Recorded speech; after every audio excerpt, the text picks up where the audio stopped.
Good morning student. आज हम class 10th chapter 1 the chapter name is real number का topic first पढ़ेंगे।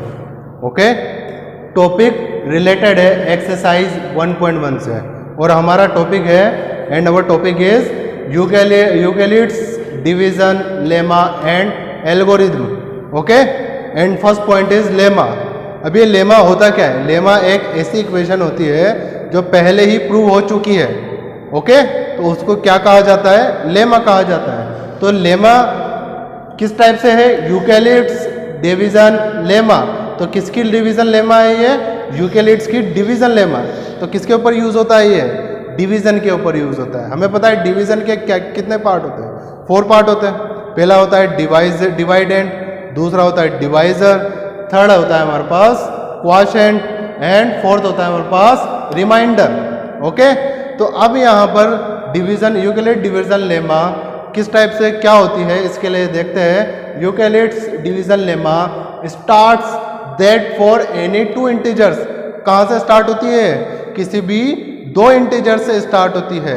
कोई भी अगर हमें डिवाइड करना हो तो कितनी चीज़ों को डिवाइड कर सकते हैं हम एक साथ? ओनली 2 चीज़ों को ही डिवाइड कर सकते हैं। तो यहाँ पर भी यूक्लिड्स की डिवीजन लेमा किसके ऊपर यूज हो रही है? ओनली 2 डिजिट के ऊपर, एनी 2 डिजिट। तो वो A and B there exist 2 unique whole number. तो ये ए और बी कौन से वोल नंबर है? यूनिक वोल नंबर है। कोई भी 2 unique whole number. Unique whole number means 1 2 3 4 5 6 0, ये सारी चीज क्या होती है? वोल नंबर होते हैं। तो यूनिक वोल नंबर मतलब कोई भी 2 डिजिट को हमें उसमें से चूज करना है। ओके, से Q and R such that. तो अब A और B के अंदर क्या होता है कि 2 क्या होती है? Q और Q एंड R एक ऐसी यूनिक वोल नंबर होते हैं। किसके अंदर होते हैं? A एंड B के। हमें पता है कि अगर हम B का डिवाइड A में करेंगे तो हमें क्या मिलेगा? क्वोशिएंट मिलेगा एंड रिमाइंडर मिलेगा। तो ये क्वोशिएंट और रिमाइंडर किसके अंदर प्रेजेंट होते हैं? क्वोशिएंट एंड रिमाइंडर दोनों डिजिट के ऊपर होते हैं, दोनों डिजिट के अंदर प्रेजेंट होते हैं। ओके, तो अब हमारे पास यूक्लिड्स डिवीजन लेमा क्या होता है? A equals to B Q plus R, where R is less than equal to B and greater than equal to R। तो R क्या होगा? 0 से बड़ा या बराबर हो सकता है, लेकिन B से हमेशा छोटा होगा। ओके, तो R is less than B and greater than equal to 0, यही होगा। बिकॉज अगर हम डिवाइड करते हैं तो हमारे पास हमेशा क्या आता है? जिस चीज से हम डिवाइड करते हैं उससे हमेशा छोटी डिजिट आती है हमारे पास रिमाइंडर में। ओके, तो इसीलिए इसने यहाँ पर B से क्या होगा? हमेशा छोटा होगा और R 0 आ सकता है। हमने कभी भी डिवाइड करके देखा है, अगर 4 से 4 को डिवाइड किया जाए तो हमारा रिमाइंडर क्या होगा? 0 रिमाइंडर होगा। बिकॉज वहां पर क्या होगा? या फिर 2 को 4 से डिवाइड किया जाए तो हमारा रिमाइंडर फिर भी क्या होगा? 0।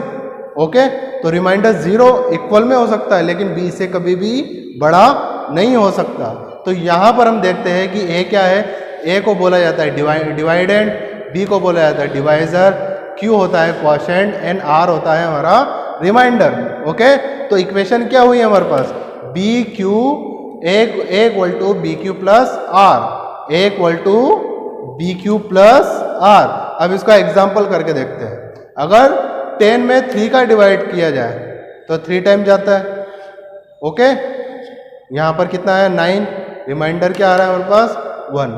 तो ये क्या होता है? हमेशा ये प्रूव होता है। ठीक है, लेमा का मतलब भी ये होता है कि ऑलरेडी प्रूव है। जैसे कि सूरज जो सन होता है वो कहाँ से उगता है? पूर्व से उगता है। ठीक है, इसको कोई बदल सकता नहीं। तो लेमा भी वही चीज होता है जो ऑलरेडी प्रूव हो चुका है। ट्रूथ हो, ऑलवेज ट्रूथ। ओके, और next point is Euclid division algorithm. अब ये एल्गोरिथम होती क्या है? एल्गोरिथम वो इक्वेशन होती है जो लेमा के द्वारा, लेमा से प्रूव की जा सकती है। किससे प्रूव की जाती है? लेमा से प्रूव की जाती है। तो उसको क्या कहा जाता है? Algorithm. This algorithm is technique to compare the highest common factor HCF of two of their given positive integers. Okay तो अब ये क्या कर रहा है कि कंपेयर करके देखता ही है, ये एल्गोरिथम क्या करके देख रहा है, कंपेयर करके। मीन्स अगर हमने 2 डिजिट ली तो दोनों डिजिट में कौन बड़ा है या कौन छोटा है। हम अगर डिवाइड करके देखते हैं तो सबसे पहले क्या देखते हैं कि दोनों में से बड़ी डिजिट कौन सी है, यही देखते हैं। तो यहाँ पर भी हम सबसे पहले क्या देखते हैं, हायर कॉमन फैक्टर, मतलब उसमें डिफरेंट कितना है, डिफरेंट कितना आ रहा है उसमें। ओके तो अब यहाँ पर उसके बाद देखो, according to this the HCF of any two positive integer a and b with a is greater than b is obtained as follow। तो अब जो HCF है a और b का, 2 डिजिट जो हमने चूज की है उसका जो HCF है वो क्या है, नीचे दिया गया है। तो अब यहाँ पर a और b, इसमें a किससे बड़ा है, b से बड़ा है। ओके अब हम कुछ स्टेप को फॉलो करते हैं। ओके तो यहाँ पर देखो स्टेप 1 यूक्लिड डिवीजन एल्गोरिथम। सबसे पहली स्टेप क्या होती है, apply the division lemma to find Q and R। अब हमें क्या करना है, division lemma A is equal to BQ plus R को अप्लाई करके देखना है। जो भी डिजिट हमने चूज की है उसमें अप्लाई करके देखना है। अगर अप्लाई करना है, क्यों अप्लाई करना है, क्योंकि हमें क्या फाइंड करना है, क्वोशिएंट एंड रिमाइंडर फाइंड करना है। Okay A equal to BQ plus R, और यहाँ पर R हमेशा क्या होगा, 0 से बड़ा या बराबर हो सकता है, लेकिन B से हमेशा छोटा होगा। R is greater than equal to 0 but less than B। Okay and second step, अब हमने इसका डिवाइजन करके देख लिया। B को ऐसे डिवाइड किया, हमारे पास Q आ गया एंड R आ गया। अगर R 0 हो जाता है, step second, if R equals to 0, अगर R क्या हो जाता है, फर्स्ट स्टेप में अगर R 0 हो जाता है तो सेकेंड स्टेप में हमें क्या करना है, अगर R 0 हो गया तो B उसका क्या होगा, HCF होगा। ओके अगर R 0 हो गया तो B उसका क्या हो गया, HCF। लेकिन अगर R 0 नहीं होता तो अब क्या करते हैं, if R equal to 0 the HCF is B। If R is not equal to 0 apply Euclid's lemma to B and Q। तो अब हम क्या करते हैं, B और Q में यूक्लिड्स लेमा को अप्लाई करके देखते हैं। अब तो B और Q में किस में करेंगे, B एंड R में, सॉरी किस में करेंगे, B एंड R में यूक्लिड डाइवर्जन लेमा अप्लाई करेंगे यहाँ पर। ठीक है, third step, continue the process till the remainder is 0। तो हमें कब तक प्रोसेस करना है, अब स्टेप कुछ भी, कितनी भी हो सकती है, 1 हो सकती है, 2 हो सकती है, 3, 4, जब तक कि R 0 नहीं आ जाता तब तक हमें क्या करना है, लेमा का यूज करते जाना है जब तक R 0 नहीं हो जाता। तो continues the process till the remainder is 0, the division at stage will be HCF। अब ये क्या है इसमें कि जब तक कि हमारा रिमाइंडर 0 नहीं हो जाता तब तक हमें क्या नहीं मिल सकता, HCF नहीं मिल सकता। जैसे ही हमारा रिमाइंडर 0 हो जाता है तो अब हमें क्या मिल जाएगा, वहाँ पर HCF मिल जाएगा। किसका HCF, जहाँ से हमने स्टेप करना स्टार्ट किया, किसको किया था डिवाइड, A को किया था B से डिवाइड, तो किसका HCF मिलेगा हमें, A एंड B का HCF मिलेगा यहाँ पर। Okay, good morning student. Euclid division lemma को अच्छी तरह से समझने के लिए हम यहाँ पर एक एग्जाम्पल लेते हैं। ओके तो हमारा एग्जाम्पल है, find the HCF of 960 and 432। हमें क्या करना है, 960 और 432 का क्या करना है, HCF फाइंड करना है। ओके जैसे कि यूक्लिड डाइवर्जन एल्गोरिथम में हमने स्टेप देखी थी, क्या था स्टेप में, सबसे पहले हमें क्या करना है, डिवीजन लेमा की जो इक्वेशन है उसको अप्लाई करना है। तो यहाँ पर सबसे पहले स्टेप फर्स्ट में हम ये देखेंगे कि जो हमारी 2 डिजिट है उसमें दोनों में से बड़ी डिजिट या छोटी डिजिट कौन सी है। तो हमें पता है 960 इज ग्रेटर देन 432। ओके अब हम क्या करेंगे, कि डिवीजन लेमा में हम क्या इस नंबर को, इस डिजिट को क्या करेंगे, पुट करेंगे। ओके, तो अब जो बड़ी डिजिट होती है, जो ग्रेटर होती है, उसको तो क्या करते हैं हम ए मानते हैं, ठीक है, and B is small number, ठीक है। बड़ी डिजिट को क्या मानेंगे ए, और छोटे डिजिट को क्या मानोगे तुम बी। अब क्या करेंगे हम डिवीजन इक्वेशन में हम इसको पुट कर देंगे। 960 इक्वल्स टू 432 इंटू 2 प्लस 96। अब ये आया है 2 क्वोशिएंट और 96 ये कैसे आया है, हमने इसमें क्या किया है, इसमें डिवाइड किया है, जो कि यहां शो हो रहा है। ओके, सबसे पहले क्या करेंगे, 960 में किसका डिवाइड करेंगे, 432 का डिवाइड किया, कितने टाइम्स गया, 2 टाइम्स, क्या आया है 864। ओके, माइनस किया, सब्ट्रैक्ट करने पर क्या आ रहा है 96।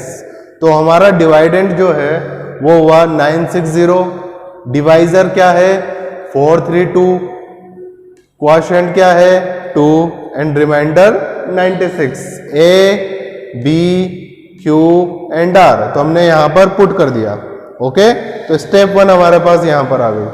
अब जो डिवीजन एल्गोरिदम है उसमें क्या बोला गया है कि आर 0 होना चाहिए, आर क्या आना चाहिए 0, लेकिन आर क्या आ रहा है 96, तो आर 0 नहीं आ रहा है। 0 नहीं आएगा तो हम क्या करेंगे, इसको एक और स्टेप आगे बढ़ाएंगे। ओके, एक फिर से स्टेप करना पड़ेगा।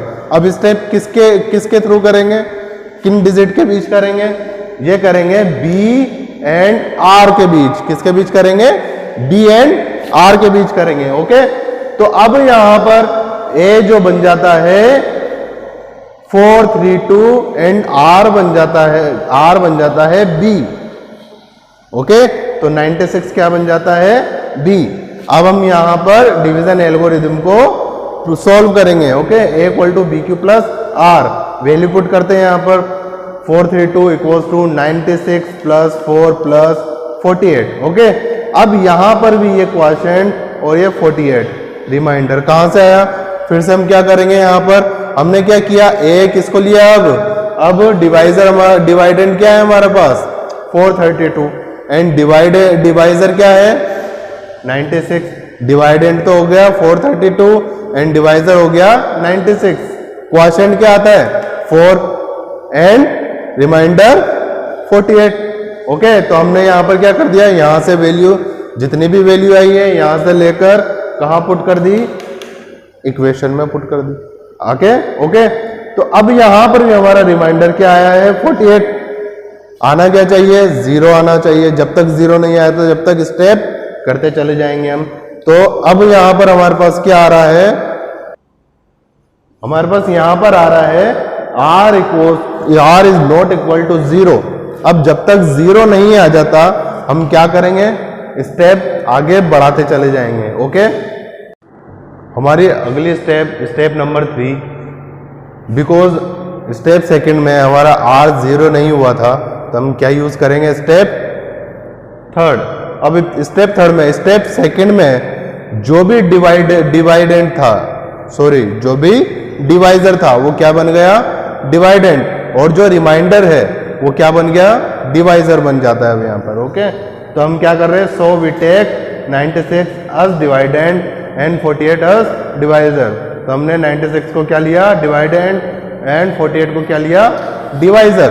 Okay, so that equal to 96 and B equal to 48। अब हम क्या करेंगे, डिवीजन लेमा में ए और बी की वैल्यू पुट करेंगे, A equal to B Q plus R. Okay, अब ये जो पॉइंट है 2 एंड 0 ये कहां से आया, हमने फिर से यहां पर देखते हैं कि हमने अब क्या किया कि जो यहां पर डिवाइजर था वो बन गया डिवाइडेंट और जो रिमाइंडर था वो क्या बन गया डिवाइजर। तो हमने यहां पर डिवाइड किया 96 को 48 से कितने टाइम्स हुआ 2 टाइम्स, और क्या आया है 96, रिमाइंडर क्या हुआ 0। अब हमारे पास यहाँ पर रिमाइंडर क्या आ गया 0 आ जाता है। ओके, तो यहाँ पर हमारे पास रिमाइंडर 0 हो गया। ओके, रिमाइंडर 0 हो गया तो हम क्या करेंगे, अब यहाँ पर स्टेप हमारी पूरी हो जाती है। तो जहां पर भी रिमाइंडर 0 हो जाता है तो उसका जो भी डिवाइजर होगा वही हमारा क्या होता है, HCF होता है। ओके।